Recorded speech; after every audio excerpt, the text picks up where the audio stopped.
Mabuhay Pilipinas! Maligayang pagbabalik dito sa aking channel, pero kung bago ka lang, pasuyo ng like and subscribe. Salamat agad. Ngayong araw ng Lunes, quick update po tayo, February 12, 2024. Mga kababayan, may dalawang weather system po tayo ngayon na siyang nakakaapekto dito sa ating bansa.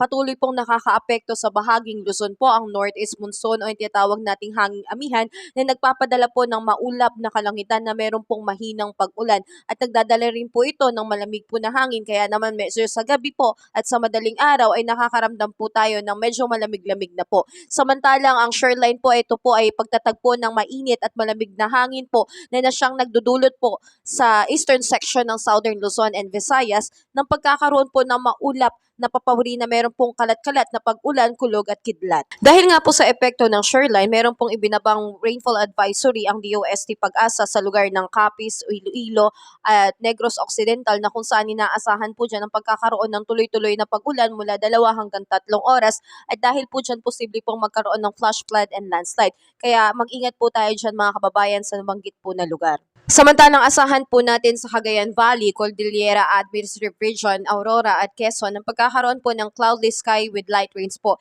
Epekto po yan ng northeast monsoon. Posible pong magkaroon ng flash flood and landslide dahil po sa pagkakaroon po ng moderate to heavy rains po. Kaya antabayanan po natin yan. Samantalang dito po sa Metro Manila and rest of Luzon, magkakaroon po ng partly cloudy to cloudy sky with isolated light rains po. Epekto po yan ng northeast monsoon. Wala naman pong significant impact. At asahan po natin dito sa parte ng Visayas, Bicol Region, Marinduque, Romblon at Oriental Mindoro ang pagkakaroon ng cloudless sky with a scattered rain shower and thunderstorm po.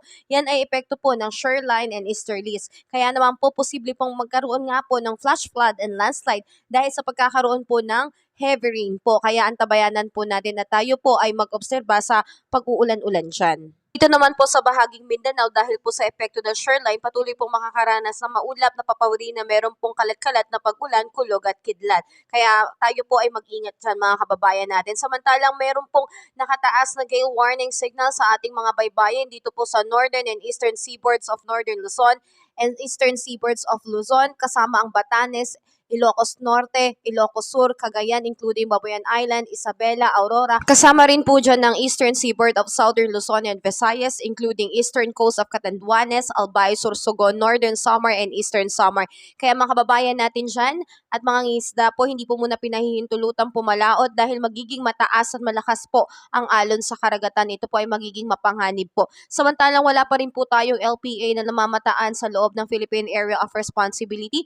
Tanging amihan, shoreline at easterlies lamang po ang nakakaapekto at nagdadala po ng ulan dito sa ating bansa. Pero wag po nating imenos dahil posible pa rin itong magdulot po ng pagbaha at landslide po sa atin. Muli maraming salamat at ingat po tayo ngayong araw ng Lunes.